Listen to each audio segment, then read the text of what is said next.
Hello. Hey, how's it going? It's going good. How about you, man? I'm doing alright. All right. So you can just call me Wins. Um, nice to meet you. What's Uh, up, Wings? just loading up your replay right here. And I'll screen share so that you can see.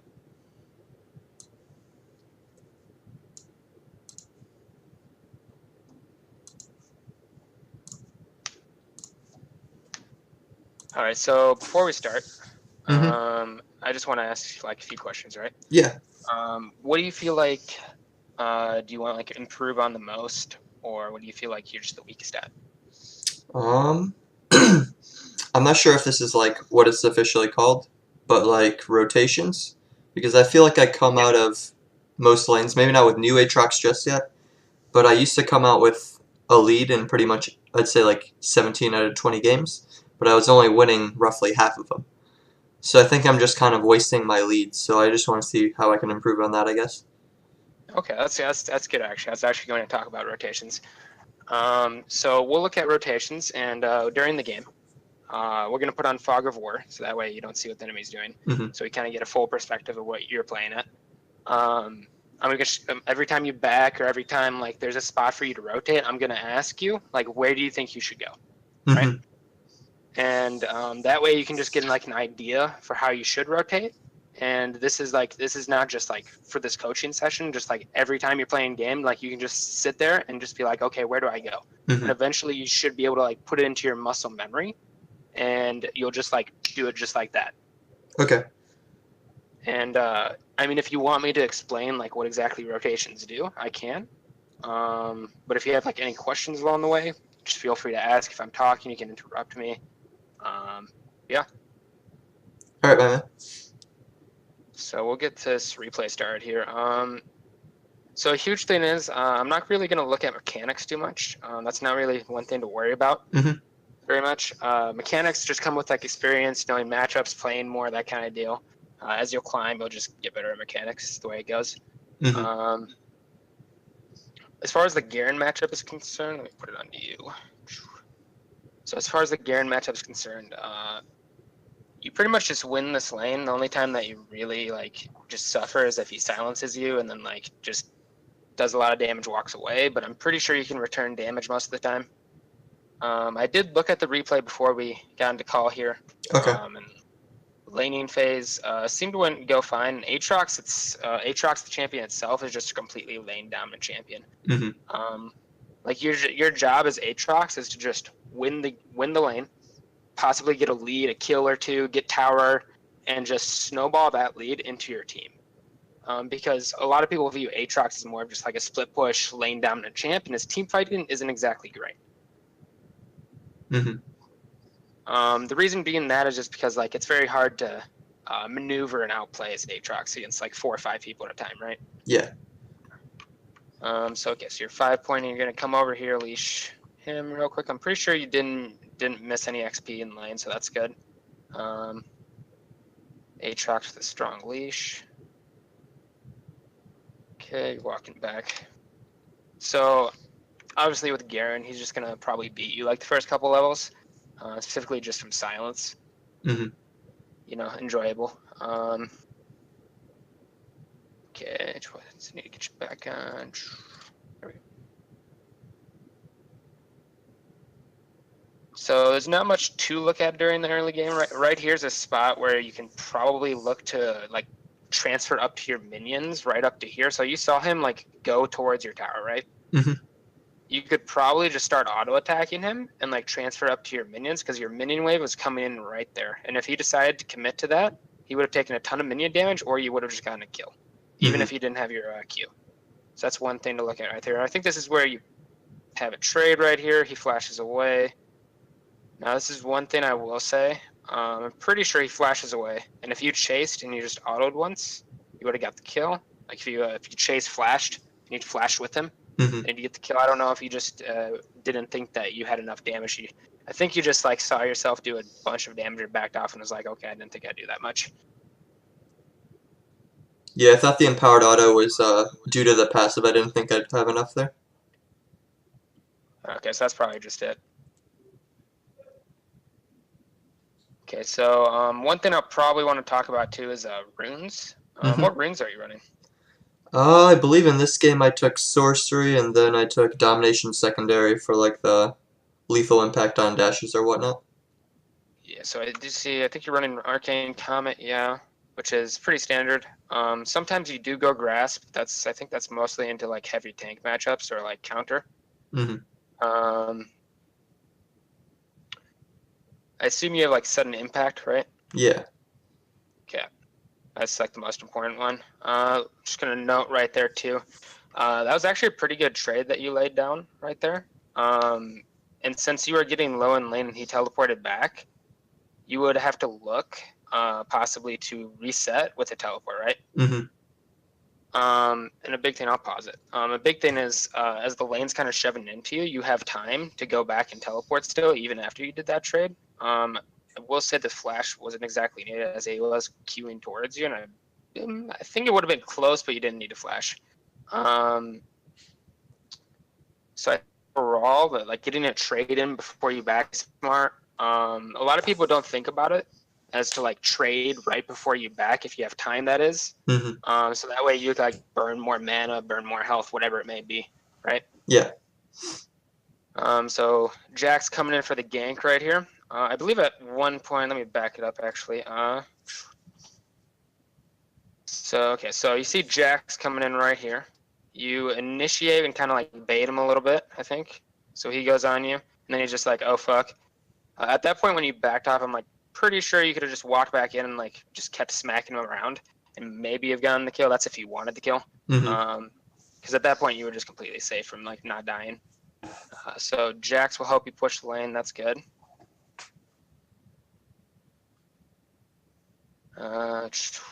So let's see. So this is one point I'll notice right here. So you get the lane pushed, and we look. You have 2 wards left, right? Hmm. This is probably a point where you want to go down here and just place a ward, because I will tell you a lot of junglers will just look for you. Like they'll notice. They'll just be like, okay, they're resetting the lane, pushing it to tower. He's going to teleport back, obviously, to maintain the pressure, right? Hmm. And they're going to, so that way you have the ward, and if you see them coming, you're just like, I'm out. You know, you don't have Yeah. to worry Yeah. about it. Hmm.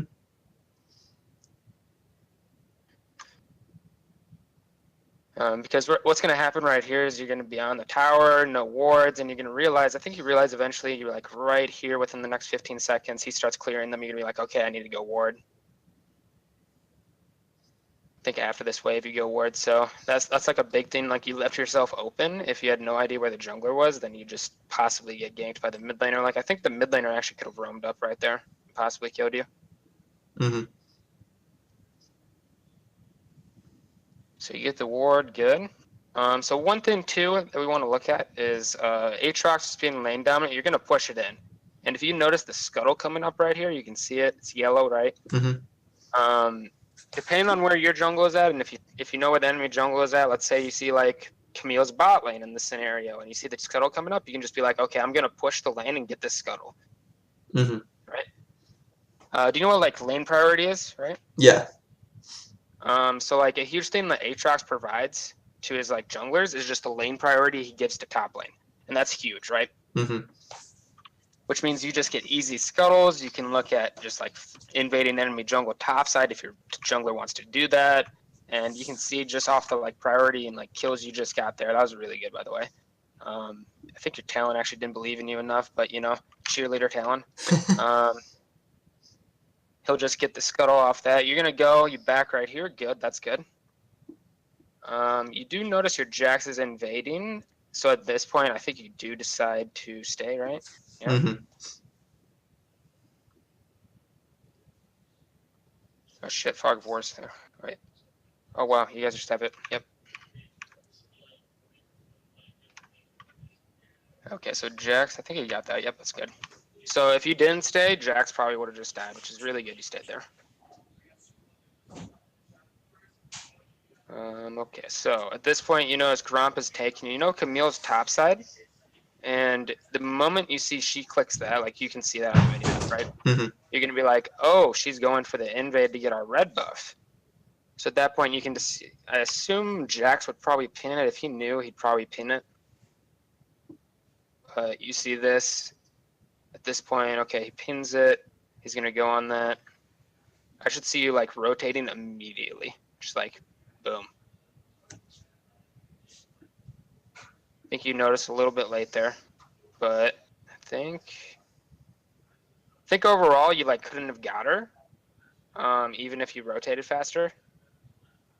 But I think yeah, she was just gonna get out, save the red buff, but potentially just keep that in mind. If you know like jungler's gonna come into your jungle, enemy jungler's gonna come into your jungle, or like people with pain, just keep that in mind. Just rotate as fast as possible. Mm-hmm. Like sometimes it's even better to rotate to your team, even if you're gonna miss a CS or two. Okay, so see, so bot lane's still holding up. I think they're doing fine, right? They're 1-1. Mid lanes, he's popping off a little bit. Okay, so push is going in right here. This is where you can decide to lay down like a deep ward because you have push. You don't have a ward though. I would recommend picking up a control ward on your back, so that way, like if you did have a control ward here, you'd be able to like go throw a control ward on the blue buff, like right here. Mm-hmm. And then you can potentially just take Scuttle as well.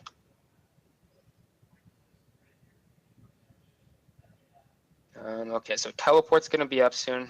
One huge thing about Aatrox with the lane dominance once again is that you're not necessarily team fighting, roaming. You're just not strong at that, right? Mm-hmm. So you're just going to want to look for like a good TP play bot or mid in case something happens once you have that up. Because once your TP's up the second time, because you usually use TP the first time to get back to lane, you're just going to want to look for the TP place possibly, and you can possibly just snowball off that too. Even though like Aatrox is just not very strong team fighting, you can still early game cause a lot of damage because that's when most champions are at their weakest point. Mm-hmm. Okay, so he's gonna start looking to push it in. I think at this point, like you can just completely dominate him. It doesn't really matter what he does. Yep. I think that was, yeah, you're just gonna completely win the lane. If you had banned 1Q, you probably would have just like killed him. And now he's gonna try to trade you. You have ultimate, right? Or no, it's 12 seconds, okay.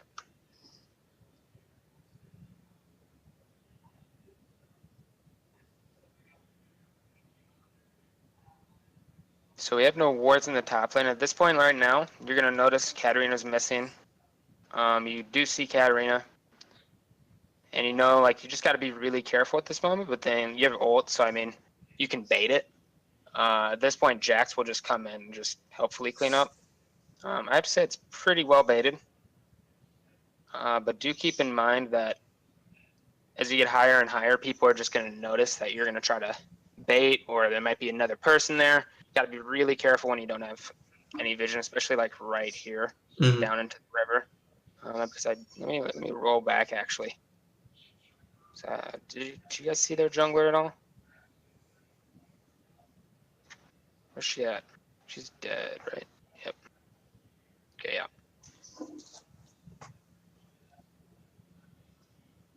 Okay, so that wasn't really that big of a like vision mistake or anything. That was just a little bit of overextension. Mm-hmm. Chased a little bit. I think maybe you got jebaited by your Jax there, but okay. So top tower is going to go down here. At this point, you're going to want to look to. They're going to, if they're smart, they'll probably look towards getting a Rift Herald.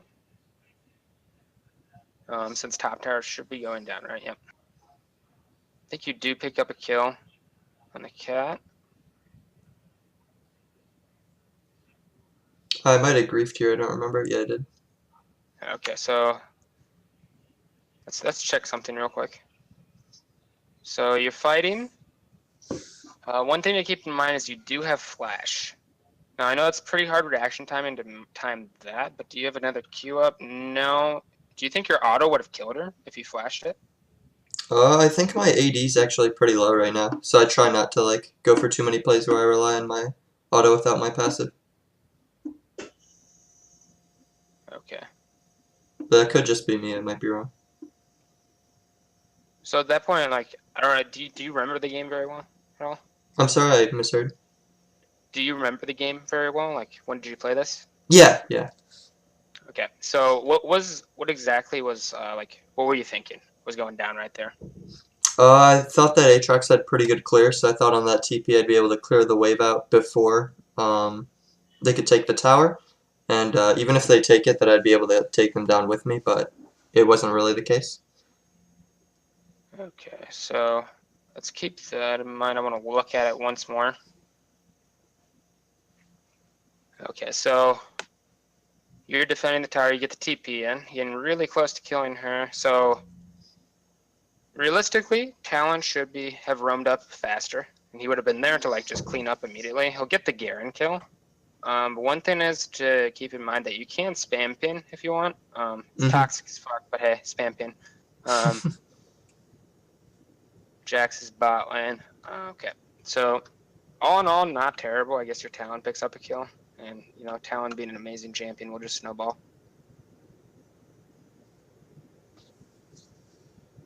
How you doing on CS? Let's see. So you're a little bit ahead. Garen, you've kind of just like fucked Garen pretty much. That's good.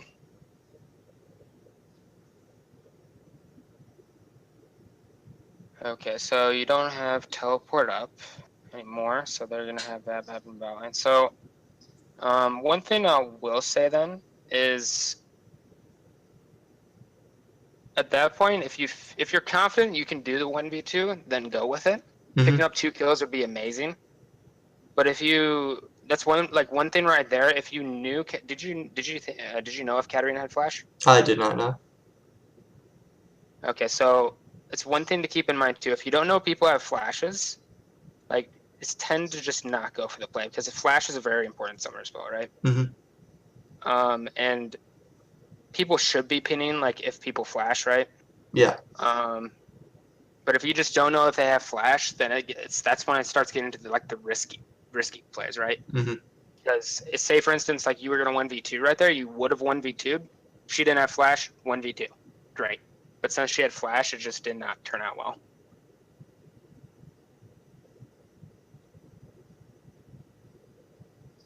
Okay, so Garen's doing some cheese shit. You get tower, good. So at this point, what do you think you should be doing? At this point, probably just stealing jungle and getting vision if I have any wards. Okay, so you do have words. Okay. How many control words did you pick up this game? I want to say not too many this game. Although normally I do try to have at least one down and one in inventory at all times. Okay, so back up real quick. So if you did have a control word, which I think you did have a full inventory, so it's kind of hard to have a control word. But if you did have a control word, you could probably just place it in their jungle once more. Like a huge thing about having top lane priority is that you can just keep placing control words in their jungle, and that just turns out to be so good for the team. Mm-hmm. Rotating mid here, you see them fighting. That's good. Instead of pushing the second tier tower, you're going for his first, which is good. It's a good rotation. Yeah, I just figured it's better to unleash the Talon than get like half damage on that tower. Unfortunately, your Jax disconnects, which I think you guys should have gotten turret if Jax didn't disconnect. That's just unfortunate, I guess. Okay, so you saw their Grump is up. At this point, you know that the Wolves is probably going to be up. You're going to go take KFC. So how are you doing on build? You built Black Cleaver first, right? Yeah. Mm-hmm. So how much gold do you have? Pocket should.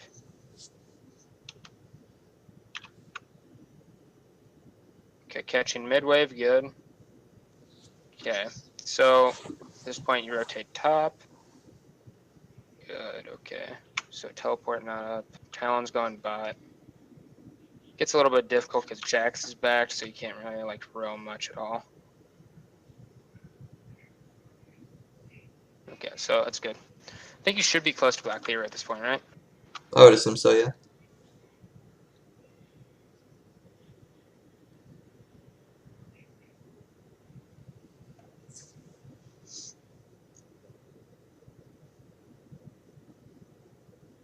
Okay, so you're gonna go back here. This is where I'd say you probably want to push a wave because you're gonna lose all the CS Mm-hmm. from your caddy wave right here crashing, and they're gonna maintain pressure. So right before you back, generally, once it's in about that mid-game point, it doesn't really matter if tower's like if your tower is dead, his tower is dead. It's gonna start transforming into long pushes. And what you're gonna want to do is before every back, make sure that your lane is pushed out. Mm-hmm. Unless of course the enemy laner is just going to keep like canceling it out. If your enemy laner just keeps canceling it out, then what's going to happen is it's just going to reset and you can just back at that point. But if your enemy laner is not matching, then you can just push it out. He's going to lose a little bit of CS probably. You get a kill there. That's good. It somehow turned into him just Suiciding. Which realistically, like if you look at that, like he'd just be heavy overextending if he pushed Mm-hmm. that right there, right? Like jungle didn't come, but you just killed him, so that's good. So you're roaming in mid to mid right here. You notice they're gonna go for mid turret. I do want to rewind this back as you start to look for this engage because this is where we see. Okay, so they're getting this turret. Rift Herald's going down. You're gonna rotate. Good. You guys notice that bot lane, enemy bot lane's missing. You guys don't know where they are, right?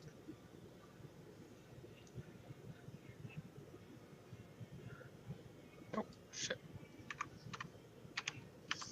Okay, so sorry. Okay, so see this, you see Draven right here. It's taking control ward. Bard's missing. As you rotate, you want to keep that in mind. You know that the enemy jungle or enemy bot laner is not on the map, so support. So as you look to engage this, you just got to keep that in mind. So you go in hard here. They're backing out. At this point, I think you do see Bard over here. And this is where the engage gets a little rough because you have to back out. You take a lot of damage. Your team should pick it up because Zyra comes in. But I think if you guys went to like play like a little slower right there, you probably would have just got like 4 free kills really fast. Mm-hmm.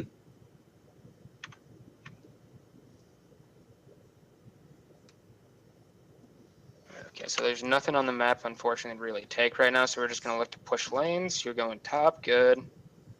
They're gonna fight. Kaisa's. Oh wait, Camille's. Oh, really? Do we even see her? I don't think I did until she was in the bush. I'm not sure if she was backing or what. Really interesting, actually.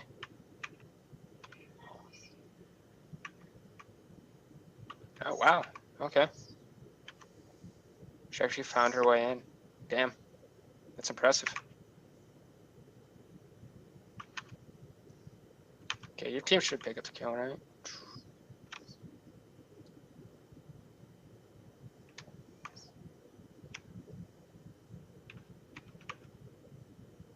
Okay, Talon gets a kill. Nice. Okay. So we did see like 4 people rotate top there to push that out. I think like all of you are like, oh, top lane's not like pushing, so we all gotta go push that. Mm-hmm. At that scenario, like mid lane was pushing out. All of you are far from bot, so you can't really get that. Depending on like how much gold you have, I think you could just back and like go buy and then look to just push out bot lane. Mm-hmm. Because rotations are not just about going to the lanes that are pushed against you. It's about going to the lanes that are about to get pushed against you. Like just to own like at that point where they're eventually going to get pushed to you, so you can just catch it the moment that it starts crashing against you, right? Mm-hmm. So it's kind of like prediction value there on like how much you can predict when the wave's going to come in. And as you start to notice that like how much time you got before the wave crashes in and you need to push it out, that like determines like how much you can roam, when you have time to place wards, all that stuff. So top lane's pushing. Jack should be getting bot lane here.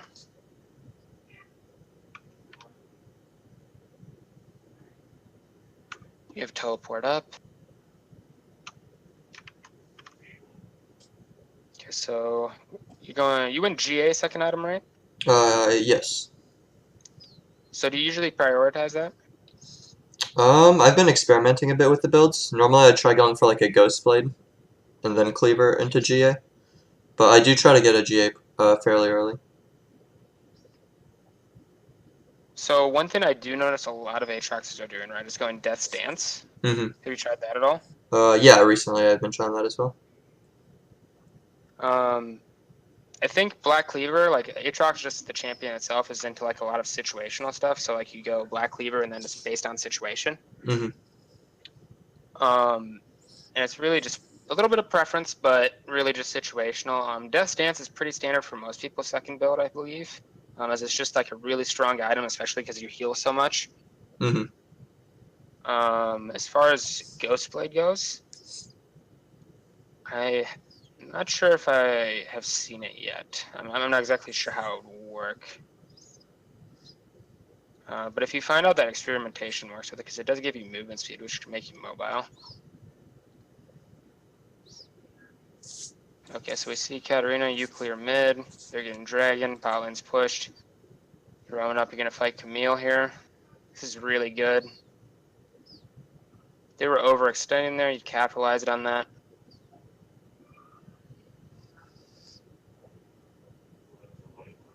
Okay, so does anybody have...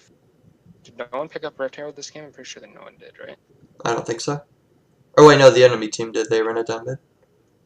Oh, right, yeah. My bad. They put it really early, yeah. That's, yeah. I thought that was pretty strange too, considering I had priority before I started trolling. Yeah, that was... Yeah, an early Rift Herald generally doesn't work out. Okay, so you're just going in, good. You guys are going to win a team fight right here. So, you guys don't have much vision, but Baron is coming up, and you have 2 picks.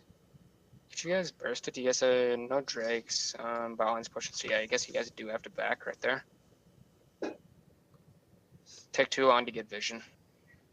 So I guess at this point, if you had kept on buying pinks, like sometimes it's like in mid game, I myself would buy like 1 or 2 pinks, just like hold on to an extra pink, right? Mm-hmm. That like once like a team fight goes down and then like win it or whatever, like you're able to place a pink and get some vision, right? So like you guys won like a couple kills right there, got some picks.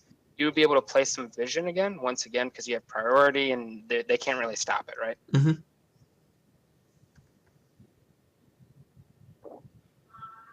So I believe you do get the Bard here. That's good.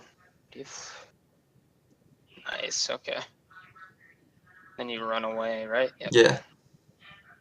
So that was really good, actually. So that should actually follow up into like vision control of Baron. That's what your team should be looking towards at this point. I don't know exactly what Zyra's doing, just kind of like babysitting this ADC. It's kind of trolling. I mean, it is pretty low elo game. I think it's like D5 MMR. Yeah, true, but I don't know. Like at this point, you can tell your team, like, hey, let's look towards Baron, and maybe she might pick up like wards to like go ward it right. Mm-hmm. Because like you guys definitely want to get some vision on that. Right now, the map just has nothing on it. I have a question, by the way, real quick. Yeah.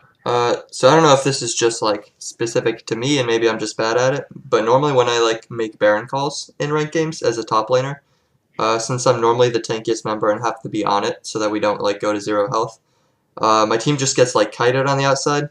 I'm wondering if it's just like a bad idea for top laners to call it, or do I just need like better setup since I can't necessarily peel the enemy off? It is a little bit dependent on champion and comp. So like depending on what champion you're playing, if you're playing Aatrox most of the time, Mm-hmm. he's not going to tank Baron super well. I mean, you can heal and like sustain a little bit, but eventually, like once the enemy team starts pressuring you, it's going to get difficult, right? Mm-hmm. In that scenario, you're going to want to look at your team comp. Since your mid lane is not, and since your mid lane is an assassin and doesn't have a lot of health, and you have Jack's jungle who built mostly damage, I think. Yep. Try. Yeah. It's going to be a little bit difficult to get Baron in the scenario. The only time that you guys really get Baron in the scenario is when you get like 1 or 2 picks. Mm-hmm. Possibly like 2, preferably 3. Because if you only have one person down, they're just going to start pushing you off of it. Now, as far as like taking the Baron goes, you're going to want to also look at your comp and say, okay, who's the zoner? Who's going to zone the enemy team off the Baron while my team is doing it, right? And you look at like who does the most damage to the Baron, who's the best at zoning. In this scenario, your Aatrox, you're probably the best at zoning the enemy team, and your support is. Mm-hmm. So if you guys were to do a Baron and contest a Baron, you're probably going to say, okay, I need to look to zone them, and I'm just going to like dance in between Baron and the enemy team and just play at a safe distance. So that way, if they ever look to like engage, they have to hard engage, and you get some free damage the moment they go in. Okay. And depending on like how your support plays at that point, like you should have like 1 to 2 champions on your team that are able to zone well. I mean that's just how like the meta works now. Depending on how your support would play it, she'll do a lot of damage to Baron, but she should also be looking towards zoning people as well. Which means that if you guys got 2 picks, a Baron should not be hard here. Which actually I want to go back and check this because you guys got the tower and some kills, right? So you guys get some kills here. How you guys doing on health? Jax is looking pretty healthy. So I don't think you guys actually, so you aced. Do you guys get an inhib? I don't think you do, right? No. This is actually the moment where I think you guys should just go Baron. Okay, you don't think that we were too low health there? Jax would be able to tank it enough, and with Zyra and Kai'Sa, or no, Kai'Sa's dead, or at least like Jax just does a shitload of damage to Baron. So I mean, he'll be able to tank enough. Zyra does a shitload to Baron. I think you guys probably could have picked it up. If Draven noticed you're doing it, then he might throw his ultimate, which you might have to watch out for. Like that's a huge thing with doing Barons too, is just keep in mind who has globals. Mm-hmm. I'll say me and you have both probably seen too many Barons stolen from Baron. Yeah. Globals. If I don't know like the Garen teleport cooldown per se, do I just want to call the Baron off if we try to start it, or just keep it in mind instead? So huge like thing with Baron calls is knowing how much damage your team does. Mhm. In this scenario, I think Jax just does a lot of damage to Baron. He's Triforce build. He's just gonna like keep whacking it over and over again. Okay. Which I think you guys should be able to do Baron realistically within like 20-30 seconds. Maybe less.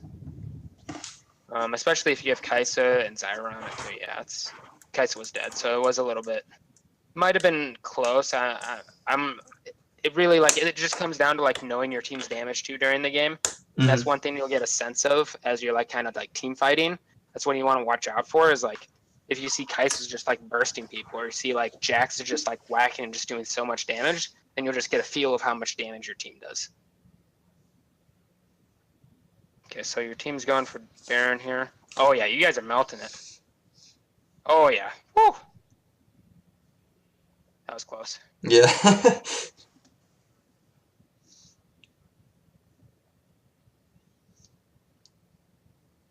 Okay, so you going for Draven here. You have GA. Kai'Sa should come over. Okay, she rotated a little bit slow, but that's really good. You got the pick though. That's really smart.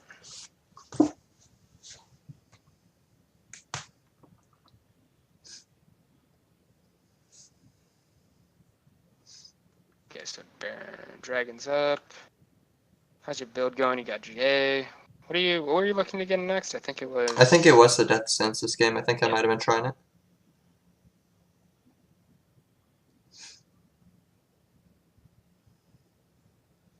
Okay, so now you back out, good. Okay, so I actually want to look at that right here. So this is where you guys get the kill, and you're not going to get much pressure on tower right here. You actually almost died right here. You probably would have just wanted to bat right after you got the Draven kill. Okay. Because what's going to happen here is if you're watching death timers, you're going to notice they're going to be up really fast, and they're going to see you're low, you don't have GA, they're just going to go for you. This Camille was like not stupid. She would have challenged and smited you and just killed you. Mm-hmm. Plus, I didn't know Bard cooldowns, so that was definitely stupid. I actually don't know what the hell I'm doing right here. Yeah, I feel like you just wanted the turret. If your team had actually grouped for it right after the Draven kill, you guys probably would have got it. And I think that's probably what was going through your head. You're like, we should get this turret. I notice I do quite a bit of bronze shit whenever I spam games. I think that might be part of that. I mean, that's just life of top laners. If you watch the Shin Shin, that is. Yeah.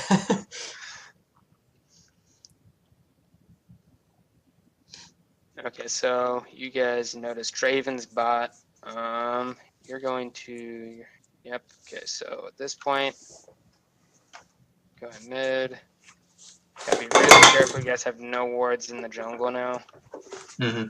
This is really hard to call stuff because there's just no vision. It's a yikes. Yeah, you just got to do like really safe rotations. Like if you guys had vision, what I would say is like look for picks during like you like push the lanes right, Mm-hmm. and then you look for picks as they rotate right.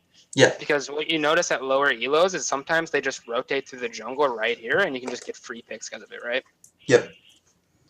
Like that's what you'd realistically want to do if you had vision, but since you don't have vision, it's kind of difficult. So you guys get inhib right here, and I think this is where you guys just close out. Yeah, I believe so. Because they're just too strong, yeah.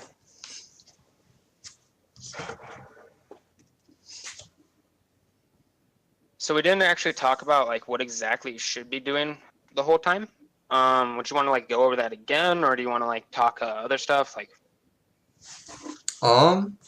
We could. I had a few questions that I like wrote down prior. If we could go over those as well. okay, sure. Okay. Do you want me to just like rapid fire them or? Just shoot, yeah. Okay. The first question I had was if I want to be focused on like a champion, as opposed to a role, and I choose Aatrox, would I rather play a mid since there's like the whole Aatrox my mid meta and he has decent wave clear and all that, or should I just stick with the lane first? So I think you should stick to your lane priority first. Mm-hmm. But you could probably easily queue mid as your secondary.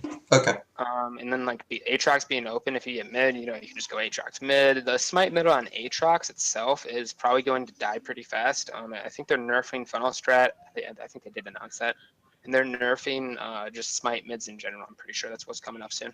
Okay. Like I've been like playing through the meta for the past couple months, and it's been going like in and out of like smite mids. It's really just sketchy. Okay. But right now, at least, maybe for like the next week or two, depending on how the meta changes, it's probably still fine. Gotcha. One thing I'd probably say, like I mentioned during our chat, was definitely have a secondary champion to pick. Probably a secondary champion for mid if you're going to queue mid second, probably a secondary champion for top. Yeah, that's what my second question was going to be about. So I currently have like secondary champions, but I think they're pretty bad champions in general. Like for mid, my secondary is Zed, and then for top, it's either Malphite or Tahm Kench. Do you think those are fine, or do you think I should change them? Zed, it depends on, okay, so like it really depends on like what your playstyle is mid. Do you prefer assassins, mages, like? I just prefer something that can let me get like a lane advantage, and Lane advantage? Okay. I feel like Zed's okay with that. So like Zed would be good, Talon would be good. I mean, a lot of people say that like Talon's like the easier Zed, but Zed has like a little bit of advantage over like Kit with shadows and stuff. Mm-hmm. Zed is not an all like bad pick right now. Okay. It's a little bit more difficult because like it's kind of like AP mage dominant mid lane. Mm-hmm. Along with like smite mids, which means that a lot of people just push really hard, and that kind of like derails from like what Zed wants to do, and Zed wants to trade. Okay. So it's not terrible, but depending on like matchup, it can be really good. How do you normally determine like how good a champion is in a meta? Because normally what I do is I look at like the top one tricks, in any certain region, and like for Zed and NA, I know that LL Stylish is like kind of shit in the bed right now, and then in Korea there aren't too many like higher elo ones. So Is that how I look at it, or?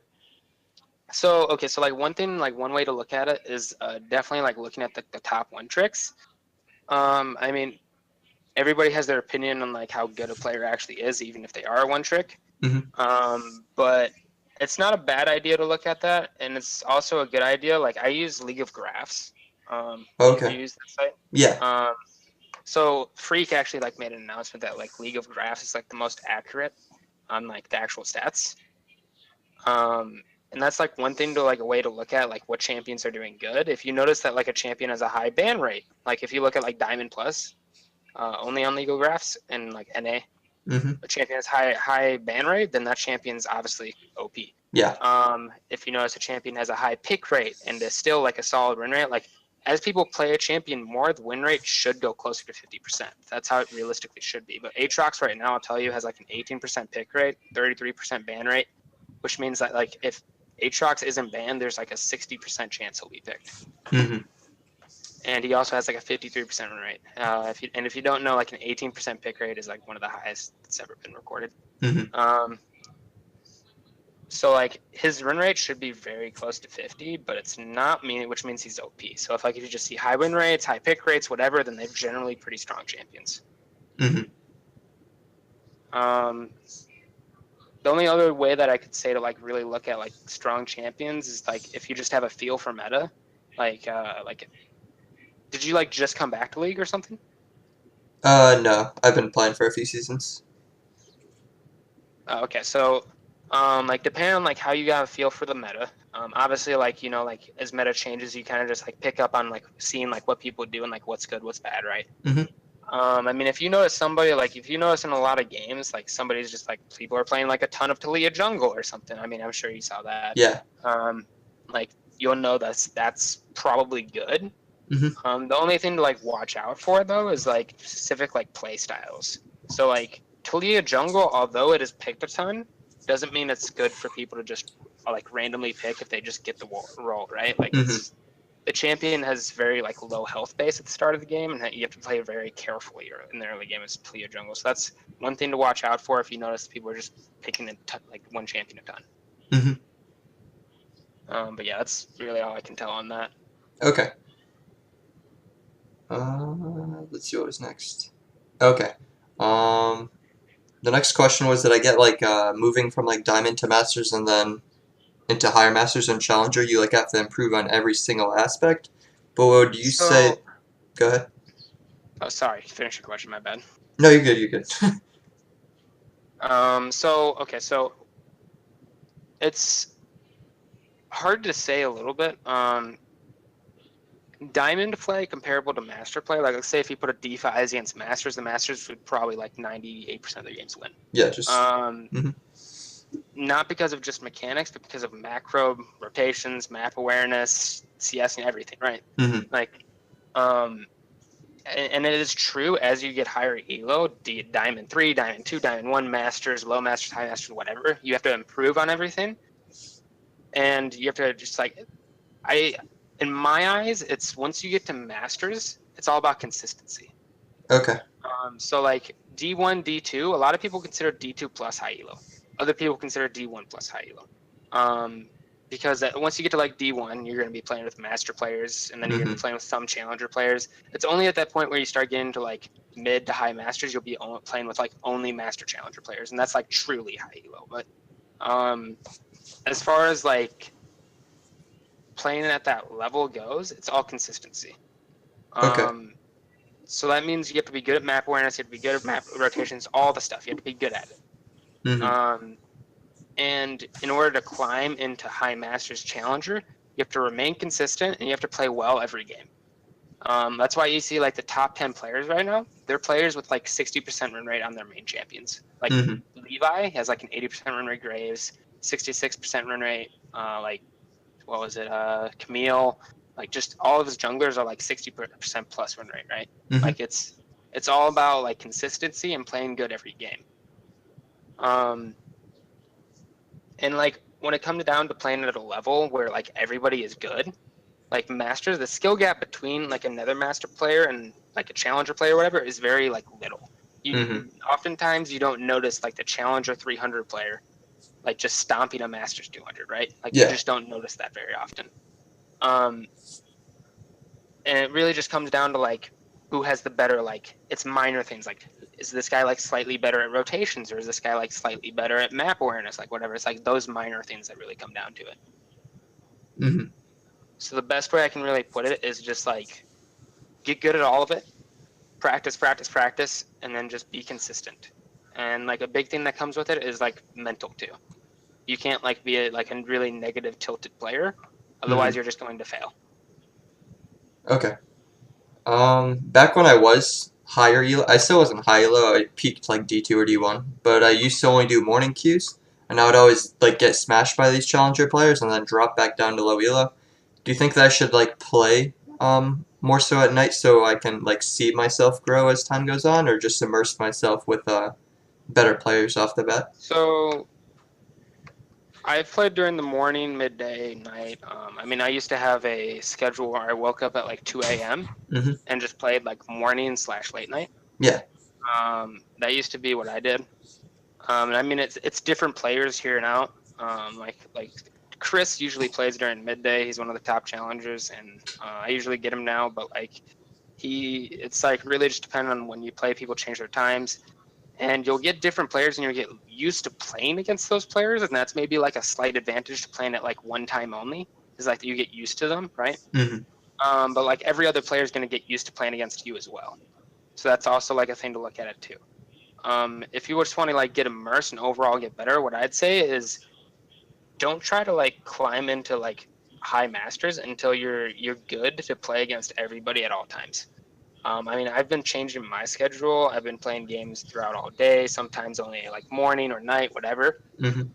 And it's just like I noticed that the players who decide to pick one spot only to play generally will either win hard or lose hard. Mm-hmm. Um, which is why the best option is probably to like if you get up to like D2 Elo, whatever, D1, and you're getting knocked down because you're playing against these master challenger players, Mm-hmm. then that obviously means you need to improve.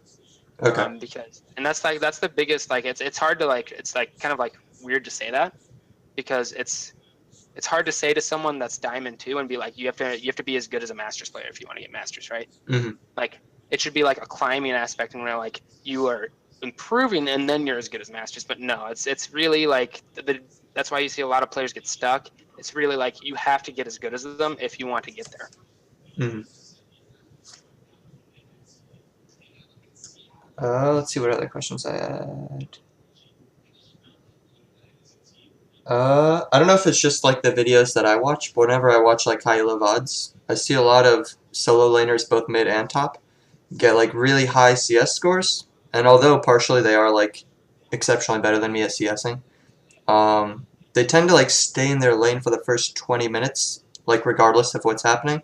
And I know there's like things behind the scenes that I may not be recognizing at my level, like lane priority and such. But Yeah.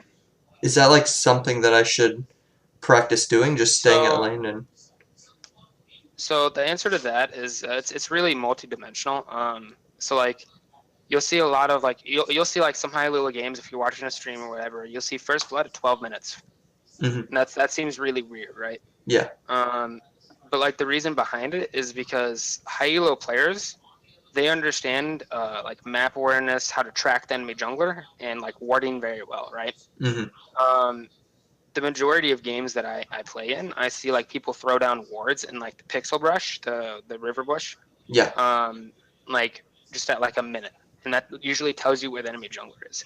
And just knowing like what champion it is as a jungle and like which lanes have priority, you can tell where the enemy jungler is going to be. Mm-hmm. And like a huge thing is as like a like if you're playing mid lane, right, and you notice the enemy jungler is top side, you're going to play near the bot side because that way if you get ganked, it's going to be harder for them to gank you because you're on the bottom side of the lane, right? Mm-hmm. Like that's just a huge thing. Like overall, higher elo players just play way safer, and they only take more calculated plays, and only really trade when they know the enemy jungler is not there. Strictly because vision is like a huge thing in high elo, and the vision goes back and forth all over the game. You'll see, and like you won't see mid laners trading randomly if like the jungler's just sitting right there, Mm-hmm. and they know it. I have to say is like at least 90% of the time I know where the enemy jungler is. Oh, okay. And that's probably why you see them just sitting in lane more, and why you don't see a bunch of roaming, why you don't see a bunch of whatever it may be, Mm-hmm. is because it's just they're literally you just cannot do it or you just die. Mm-hmm. Because the jungler's nearby. Yeah, and that's why jungle just plays a huge role right now. Okay. Lately I have been more so hard stuck in the lower diamond tiers. Is there any way that I need to like play around junglers, like enemy junglers, because they don't path correctly or efficiently? And normally I may be like seeing a Nidalee or something and may predict like a level 2 or 3 gank, And then So come 2 minutes later is when they actually come, and I don't have a ward or anything like that. okay, so that's where the map awareness, like the vision can like of the jungler comes into play. Mhm. Now I'll say to this, lower elo junglers, I smurf quite a bit, and I gotta tell you, lower elo junglers, their pathing, what they're doing is just really random. Mhm. It's really weird, and it's what I hate about like playing like smurfing sometimes is that you just never know what the enemy jungler's gonna do. Yeah. It's not predictable, and like you'd say like, why should a jungler be predictable? That's stupid. But like that's actually like how you should play the game because that way you can get the most control of the map. But um, with a unpredictable jungler, what happens is, let's say you're playing Aatrox top lane. Mhm. You have lane priority, obviously. You're gonna push it in, whatever, right? You go to ward, so that way you're good, right? Yep. And let's say like it's a Xin jungle. Now Xin Ooh. jungle's like mind thought process, right? He's gonna be like, oh, it's Aatrox on the enemy team. That champion's OP. I kind of want to shut that down. Or maybe he's thinking, oh, he's gonna push really early. I'm gonna go gank that, right? That's what a Xin would probably be thinking, right? Mhm. Um, and usually, like more than not, Zin's actually like the most well-known top lane ganker. Like that's like whenever you see Zin on the enemy team, you'd be like, you don't you got to play like a bitch. Yeah, it depresses me. Yeah. Um, and so let's say you see that Zin, you ward, and he's just not showing up. Like he's just, where is he, right? Mhm. And then you see all of a sudden, boom, he's bot lane, right? Like Yep. if you have good map awareness, you'll be like, okay, he's not showing up top lane. You have to play safe until the moment you see him. You'll be like, okay, so he's not showing up. It's 3-4 minutes in. Maybe he did a weird clear. Maybe something happened or whatever, right? But I got to play safe because if I make that mistake, if I move up to push more and then Zen appears, just you're dead, right? Mhm. Like you just got to play safe until you see him. So that moment, like you're just playing safe, you're getting a couple of CS, you're not overextending, and it sucks because you just can't really harass the enemy top laner like what Aatrox wants to do, right? Mhm. But like that's what you have to do. Oh, And that then the is moment okay. you yeah, and then the moment you see that enemy jungler on the map and you're just playing safe top lane, and then you see, boom, turns out that Xin, he ganked bot side to mid lane. So he's ganking your mid lane, and you're like, okay, I can go hand down. So you're just good. And then you have to keep watching him and be like, okay, so he ganked mid lane. You keep watching him, and then you see that he moved up into the top lane, like top side. So Mhm. at that point, you got to be like, okay, I know he's top side, so I got to be careful. Gotcha. It's really just keeping map awareness and just being like waiting for the enemy jungler to show themselves. Mhm. The next question I have is I tend to get like pretty tilted pretty easily when like one team gets a substantial lead. So say my other lanes just lose, I normally make um, like an overreaching play to try to correct that. Do I just want to kind of stick with the mindset of play the same way every time, um, So regardless of the other lanes, or do I actually want to perhaps go for a so riskier it's play? different in every scenario, right? Hmm. And so like by like substantial lead, do you mean like just your mid lane died twice or whatever, or like Like your bot lane dies, or probably like significant CS leads is what I normally look at because that's what I see as like a lane being over. I could be wrong though. okay, yeah, I understand. So like if let's say for instance like your mid lane is just losing by 30 CS, right? Hmm. Like that's just like you look at that and you're just like fuck, that's just really sucky. In that scenario, like the only time I'd say you got to start making what we call so that there's a point in some games where like let's say mid lane dies, bot lane dies, top lane dies, right? Like everybody's losing lane, right? Hmm. There's a point when junglers just say, "Oh shit, all my lanes are dying. I now have to panic gank." So what the idea of panic ganking is that they just keep trying to make plays. They cheese, they do whatever they can to try to get the smallest lead they can, so that way they can come back into the game. Because what happens is that like high elo is the moment that all lanes are losing, the game's just over. Hmm. Like you can't come back as that as a team unless your jungler does something. And basically what you're saying to me then is kind of like the same idea is that if you see like your lane is like one of your lanes, like mid lane is losing by 30, 40 CS, maybe down a kill, whatever, right? Hmm. That's huge. And you got to do something to fix it. The unfortunate problem with that though is that it's you can choose to try to go for a more like risky play or like just cheese or whatever you can, but it can just straight out lose you the game. Mm-hmm. Um, more oftentimes than not, I would say no, don't do it. Why? Because if you watch a Smurf, if you watch a challenger player play in Platilo, Mm-hmm. and maybe they see that one of their, like, say for instance, like I'm playing mid lane, I'm watching my bot lane, they just got like double killed and then double killed again. They're 0-4, they're just completely losing lane, they're down 50 CS, they lost tower, right? Like that's huge. That should be Mm-hmm. game ending in like a high elo game, right? Yeah. But but as me as a skilled mid laner, I would be like, okay, so I'm just gonna play the game out. I'm gonna get my CS lead, play it smart, don't die. I'm gonna get my lead against the enemy laner. No matter Mm-hmm. how small it is, I'm gonna play it out, and the best chance I have of winning is looking for the leads that I can make. I'm gonna capitalize on the mistakes they make, because what happens is when the enemy team is ahead, it really all comes down to how they play. You're the one reacting. You're not the one making the plays, right? Mm-hmm. So at that point, you're just like, okay, since in my mindset, if I'm playing against plat players, I'm gonna be like, okay, I'm gonna wait for the plat players to make a mistake, and I'm gonna capitalize on it. Okay. And it might work more for you, it may not. It might work better for you to look for a more cheesy play. It's really all situational. But from a person who knows what they're doing in a perspective, like not from a player instead of like let's say a person that's not trying to climb that's already high elo, they would Mm-hmm. just go for safe plays. Okay. Gotcha. Um, the next one isn't so much gameplay concerned as much as understanding compositions. Because I run into like a lot of boosters when I play, and I always Yep. like ask them kind of like what leads to their massive win rates because I can never really accomplish that on my own. And they often tell me that they could like figure out the way that a game's going to go in Champ Select. I was wondering if you thought there was like truth to Yeah. that, or like how I can personally use that to So discover my team strengths and stuff. yeah, exactly. So okay, so one thing I was going to eventually ask you probably would be what do you think your win condition is, right? Mm-hmm.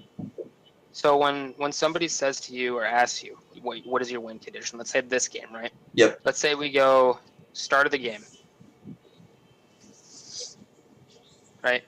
Mm-hmm. Let's say at this point, like right when you see a kill happen, right? I believe it's Katarina kills your laner, right? Or they trade kills, right? Mm-hmm. At that point, what do you say is your win condition? Like, Personally, I don't know if this is like a valid win condition, but I would just be thinking scale. Because I think that kill? all of their like laners are more so bullies. Not necessarily that they win the lane or not, but just that they're early game focused. Like Bar's designed to getting a lead, Draven's a lane bully, Katarina's roaming, etc. So I would kind of just focus on playing safe and minimizing damages. I don't know if that's like a valid way to play though.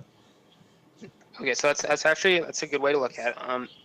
So let's say we are in Champ Select right now. This exact same team comps, your team, enemy team, right? Mm-hmm.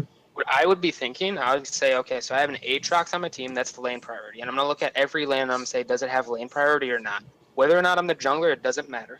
Whether or Mm-hmm. not I'm playing, it doesn't matter. Let's say I'm playing mid lane and I don't have lane priority. I'm gonna say, okay, I don't have lane priority.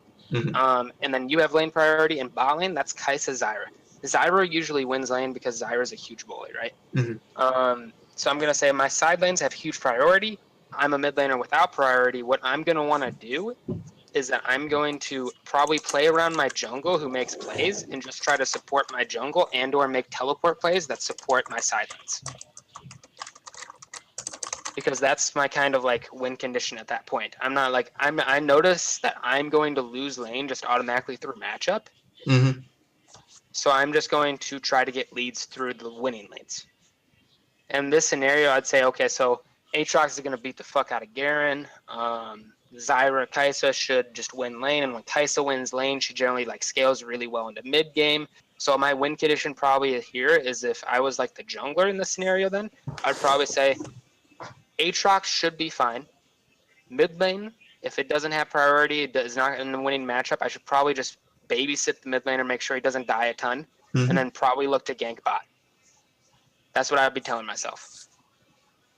And then I'd say, okay, enemy team: Camille, Garen, Draven, Bard, Katarina. It's pretty early game, yeah.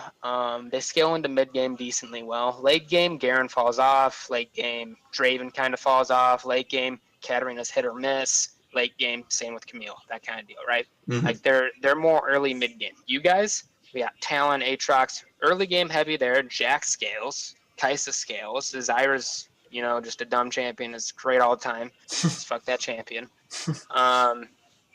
I'd say we scale better into mid game. We scale better into late game. They probably have a better early game, so we just got to be careful early game, just like you said, and just wait for our mid game to be stronger. That's exactly like that. And high elo players, let's say these were all high elo players. Some players would just straight out dodge if they saw that like one team comp or one if let's say for instance that you get into draft and like one team has complete priority on every lane, right? Mm-hmm. Most players on the enemy team that's playing against the team that has all priority would just dodge. Why? Because they don't want to play a game where they're just already losing from the start. Yeah. And the way that kind of works is that as far as like win condition, I mean, at like plat elo, diamond elo, gold elo, whatever, is like looking at the win condition is just you have to kind of get into the position that you're not going to 1v9 in the sense that you're going to get fed and kill everybody. You're going to 1v9 in the sense that you're just going to make smart plays around your bot lane, around your top lane, whatever it may be, whoever has the lead, right? Mm-hmm. And if you ask like a high elo player, a booster or whatever, like why does he have a 90% run rate up to diamond 3 or whatever, right? Mm-hmm. Like how is this possible? Why does he only have 40 games and he's this high? Yeah. The reason is because, well, they understand this. They understand win condition, and it's not. They don't even really need to think about it. They just kind of know. Like they look at it. They understand the meta. They know who's gonna like win lane realistically, and they just kind of like play around that. They CS good. They rotate well. I mean, a lot of their like individual skill comes into play. But if you look at a game from a booster or like just a heavy like challenger smurf or whatever, and you watch them play, let's say you put them 0-3 at the start of the game. I mean, I've had games where I've been smurfing and I went 0-2 because I got a really couple unlucky plays, but I came back like within the mid game and got a bunch of kills. Mm-hmm. And you say, why is that possible? It's because they just rotate better. They have better map awareness. They understand all these things better, and they play around the team more. Like if they, let's say for instance, like bot lane, they notice like a fight's gonna go on Zyra, whatever, trading's happening. They're like a high elo player will say, okay, so my bot lane's about to get ganked. I'm just gonna rotate there no matter what. Even if they don't get ganked, I'm gonna rotate there. Mm-hmm. And more often than not, they'll get ganked.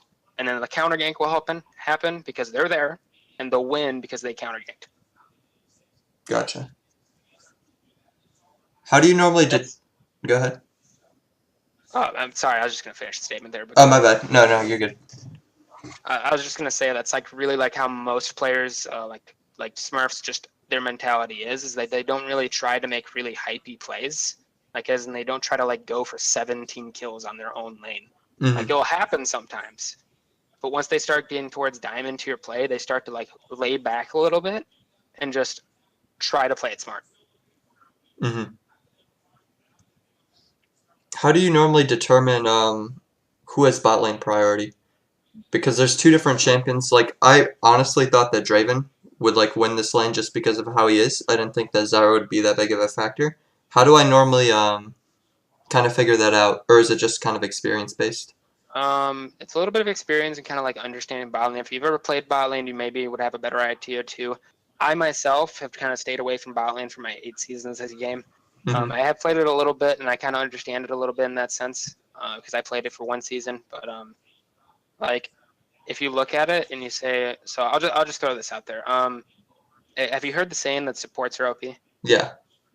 I mean that's kind of like the deciding factor, really. Supports are generally the deciding factor on which lane has priority. Mm-hmm. Partly because supports have the kit where they either do the shit ton of damage early game or they have the CC, right? Mm-hmm. And in a 2v2 lane, it really all comes down to CC or just heavy burst damage, right? Yeah. Because if you're going to get into a 2v2 fight, let's say like it's Braum Draven or Braum Lucian against like a Zyra and Kaisa or like that, yeah. And the Braum has CC and he's utility based. The Zyra is doing a shitload of damage. Well, we're going to say, okay, that's a little bit, it's going to be hard. For both lanes to really do much because they're just completely kind of opposite kits and they could go either way. but you're going to say, oh, Zyra probably has priority because she's always going to be the one on the aggressor. The one making the aggression is always going to be the one that has priority, really. Like, if you look at any lane priority, like you as Aatrox, you Mm-hmm. generally win lane, and you're the one that's making aggressive plays against them, right? Yep. Which means you have lane priority. Because if you looked at like a Braum Lucian lane versus a Zyra and Kai'Sa, they have disengaged just with plants by Zyra. They have disengaged with Kai'Sa's like just speed up. I think that's their E, right? Mm-hmm. Like Braum, it's going to be hard for him to stick onto them. It's going to be hard for him to like get up there and get his CC off really fast, right? Yep. So it's just really looking at like which champion is going to get their damage or CC off first.